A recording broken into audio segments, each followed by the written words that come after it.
साथ प्रारंभ हुआ एकता यात्रा से। आतंकवाद चरम पे था। कश्मीर की घाटी, कश्मीर के लाल चौक पे कोई तिरंगा फहराने की कल्पना नहीं कर सकता था। डॉक्टर जोशी जी भारतीय जनता पार्टी के अध्यक्ष थे। भारतीय जनता पार्टी ने तय किया, उनके नेतृत्व में एकता यात्रा निकलेगी और कश्मीर के लाल चौक, श्रीनगर के लाल चौक पर तिरंगा झंडा फहरेगा। पूरे भारत को भावनात्मक रूप से एक कर दिया जाएगा, देशभक्ति का ज्वार उठाया जाएगा और उस यात्रा को संचालित करने का दायित्व पूरी तरह से मिला श्रीमान नरेंद्र मोदी जी को। और उस समय में लोकसभा का पहला चुनाव, उपचुनाव जीता ही जीता था। मेरे पास स्वर्गीय प्रमोद जी का फोन आया कि एकता यात्रा से युवाओं को जोड़ने के लिए केसरिया वाहिनी बना रहे, तुम उस केसरिया वाहिनी के संयोजक के रूप में काम करो। और तब मेरी पहली मुलाकात हुई आदरणीय नरेंद्र भाई से। पहली बैठक में जो मैंने उनके आइडियाज देखे, यात्रा को जन जन तक पहुंचाने के, लोगों को बांधने के, देशभक्ति की भावना भरने के, उन्होंने कहा कि तिरंगा केवल श्रीनगर के लाल चौक पर नहीं फहराया जाएगा, तिरंगा देश के जन जन के मन में फहरे, तिरंगा देश के नौजवान के हर नौजवान के दिल में फहरे, ये प्रयास किया जाएगा।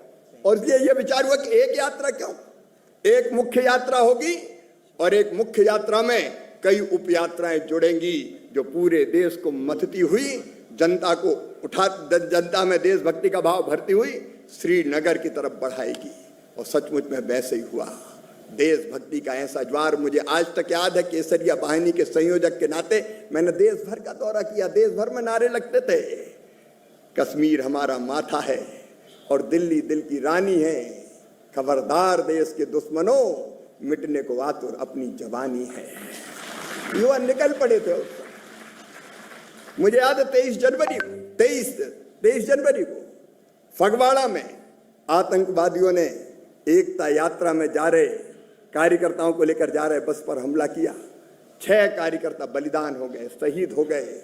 लोगों ने सोचा कि अब ये यात्रा रुक जाएगी, लेकिन नरेंद्र भाई ने गरज कर उस समय कहा था, श्रीनगर के लाल चौक पर पोस्टर चिपकाए गए आतंकवादियों के द्वारा, दीवारों पर लिखा गया है कि आओ, किसको अपनी मां ने दूध पिलाया है, श्रीनगर के लाल चौक पे आओ, तिरंगा झंडा फहराओ, अगर जिंदा वापस लौट गए तो आतंकवादी इनाम देंगे।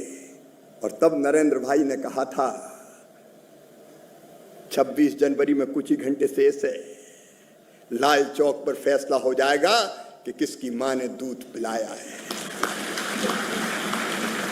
तत्कालीन कांग्रेस की सरकार ने उस यात्रा को रोकने की कोशिश की, समझाने की कोशिश की कि लाल चौक नहीं जा सकते, लेकिन कहां रुकने वाले थे देशभक्ति के दीवाने। बाद में तय हुआ कि सब नहीं जाएंगे, बाकी यात्रा रोकेंगे। डॉक्टर जोशी जी, नरेंद्र भाई और 3 लोग और जाएंगे। और श्रीनगर के लाल चौक पर डॉक्टर जोशी और नरेंद्र भाई ने तिरंगा झंडा फहराया। हम बाकी लोग रोक लिए गए। इनमें से अनेकों मित्र बैठे हैं। केसरिया वाहिनी के एक कार्यकर्ता का आज मैंने सम्मान किया है। और जब लौट के आए नरेंद्र, उस समय जम्मू में लाखों कार्यकर्ता इकट्ठा थे, देशभक्ति के भाव से भरे हुए। वो कार्यकर्ता भी पहुंच नहीं पाए थे जो दिनों रात एकता यात्रा के संयोजन में दिनों रात लगे थे। और तब नरेंद्र भाई का वो भाषण मुझे अब तक याद है। उन्होंने एकता यात्रा की बात तो कही, लेकिन उन्होंने ये भी कहा कि कई कार्यकर्ता जो दिन और रात काम में लगे हुए थे, केवल एक संकल्प और एक सपना था कि श्रीनगर के लाल चौक पर तिरंगा फहराता हुआ देखेंगे। वो वहां नहीं पहुंच पाए। वो रात भर सोए नहीं, वो रात भर रोते रहे। और ये कहते कहते नरेंद्र भाई का गला रुंध गया और कार्यकर्ताओं की हृदय की व्यथा उनकी आंखों से बह निकली। कुछ क्षण वो रुक गए और तब मैंने देखा कि काम के लिए इतने कठोर नरेंद्र मोदी कार्यकर्ता के लिए कितने संवेदनशील हैं। उनका दिल कार्यकर्ताओं के लिए धड़कता है। भारतीय जनता पार्टी के कार्यकर्ता के नाते हम लोग परंपरागत रूप से काम करते हैं। कई बार टेक्नोलॉजी का उतना उपयोग करने का भाव हमारे मन में नहीं था। पहले पहले जब मोबाइल आया तब भी अगर कोई मोबाइल यूज करता था बोलिए तो 5 स्टार संस्कृति ये भाव रहता था। मुझे अच्छी तरह याद है, यहाँ हमारे तोमर जी जैसे कार्यकर्ता भी, मोहन जी जैसे कार्यकर्ता मध्य प्रदेश के बैठे हैं। नरेंद्र भाई प्रभारी बन के आए, मैं प्रदेश का महामंत्री था। एक बैठक हुई, चुनाव की तैयारी की। उस बैठक में नरेंद्र भाई ने पूछा कि भाई ये बताओ किसके पास ईमेल आईडी है, किस किसके पास। अब यहाँ तो ईमेल आईडी से कोई वास्ता नहीं था। लोग एक दूसरे का चेहरा देखने लगे, एक क्षण सन्नाटा। फिर बाबूलाल गौर, स्वर्गीय बाबूलाल जी गौर जो बाद में मुख्यमंत्री भी बने, वो कहने लगे नरेंद्र भाई ये क्या फीमेल कर रहे हो, ये फीमेल ईमेल से क्या होने वाला है। और ये कह के वो हंसने लगे। कुछ लोगों के चेहरे पर भी व्यंग्यात्मक भाव थे, लेकिन बाद में देखा कि ये ईमेल आईडी, मैंने कई दिनों तक उनको, दिलीप भाई संघानी के यहाँ, नरेंद्र भाई यहाँ कई बार रुकते थे। मैं युवा मोर्चे के अध्यक्ष के नाते उनसे मिलने जाता था, तो मैं अभी तक मुझे याद है कानों पे उनके मफलर बंधा रहता था और कंप्यूटर पे वो लगातार काम करते दिखाई देते थे। कंप्यूटर पे काम नहीं, उनको पता था कि आगे अगर भारत का भाग्य बनाना है, विकसित भारत का निर्माण करना है, तो टेक्नोलॉजी बहुत जरूरी है। ये टेक्नोलॉजी का प्रेम उस समय उन्हें उस समय समझा। वो बहुत समय से, बहुत पहले, बहुत दूर की देख लेते हैं, आने वाली चीजों को भांपते हैं और समय से पहले उसकी व्यवस्था करने का काम करते हैं। और आप देखिए, केवल ईमेल आईडी नहीं, केवल कंप्यूटर नहीं, उसके आगे आप देखेंगे टेक्नोलॉजी का जैसा उपयोग उन्होंने किया, सोशल मीडिया के महत्व को, जब मेरे जैसे कार्यकर्ता भी महत्व ही नहीं देते कि ये सोशल मीडिया में क्या रखा है। उन्होंने मुझे बुला के कहा कि हर एमएलए एमपी से कह दो, जब मैं मध्य प्रदेश में काम करता था, कि 50,000 से कम फॉलोअर अगर हुए तो इस बार टिकट मिलने में भी खतरा है, टिकट नहीं मिलेगा। जनता को जोड़ने के लिए जरूरी है। मैं टेक्नोलॉजी पे बहुत लंबी बात नहीं करूंगा, लेकिन आज एआई तक ये नरेंद्र भाई हैं, कल्पनाशील मस्तिष्क के धनी, दूरदृष्टा, जिन्होंने एआई का समिट यहाँ की, दुनिया भर के एआई जानने वालों को यहाँ बुलाने का काम किया। और आज भी हमारे मंत्री साथी जानते हैं वो टेक्नोलॉजी के प्रति, टेक्नोलॉजी के लिए कितने आग्रही है। एआई हो, चाहे मशीन लर्निंग हो, रोबोटिक्स हो, इस टेक्नोलॉजी के माध्यम से देश को बदलने का जज्बा मैंने उनमें देखा। मैं मुख्यमंत्री बना मध्य प्रदेश का 2005 में। नर्मदा जी मध्य प्रदेश और गुजरात दोनों की जीवन रेखा है, प्राण है दोनों के। और बरसों तक कांग्रेस की सरकारों में नर्मदा जल का मामला झगड़े में पड़ा रहा। मध्य प्रदेश की उस सरकार ने तो आंदोलनकारी खड़े कर दिए, उनको सपोर्ट करती थी कि कोई बांध पूरा ना बने, बन गया तो ना भरे। एक तरफ नर्मदा जी की अथाह जल राशि बह के समुद्र में जा रही थी, दूसरी तरफ गुजरात के लाखों लोगों के कंठ सूखे थे, खेत वहां के प्यासे थे। मध्य प्रदेश में भी किसानों के खेत सूखे थे।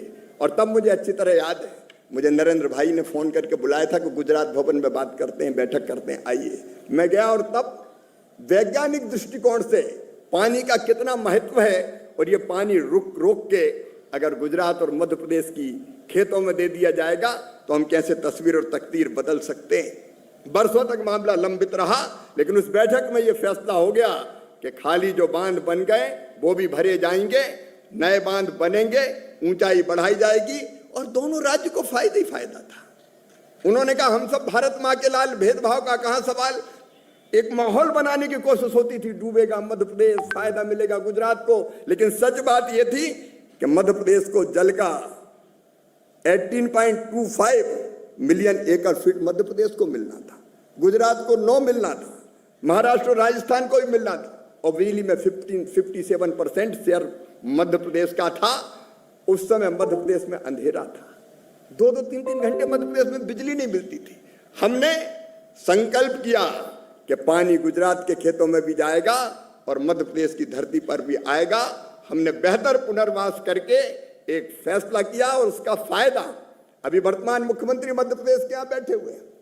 मध्य प्रदेश में तब सिंचाई थी केवल 7.5 लाख हेक्टेयर में। नर्मदा जी को जल को एक तरफ माननीय नरेंद्र मोदी जी मुख्यमंत्री के रूप में पूरे गुजरात में रेगिस्तान तक ले गए। साबरमती जिसमें बच्चे क्रिकेट खेलते थे, साबरमती में नर्मदा जी का जल कल कल छल छल करके बहा, एक न अनेकों नदियों में जल पहुंचा। और मध्य प्रदेश में हमने मालवा के पठार निमाड़, जो नर्मदा जी से काफी ऊपर था, वहां लिफ्ट करके पानी पहुंचाया और सिंचाई की जो व्यवस्था हुई वो हुई 47.5 लाख हेक्टर में तब हो गई। और अब जो लगातार काम चल रहा है 65 लाख हेक्टर के पार हो रही है और 100 लाख हेक्टर तक पहुंच जाएगी।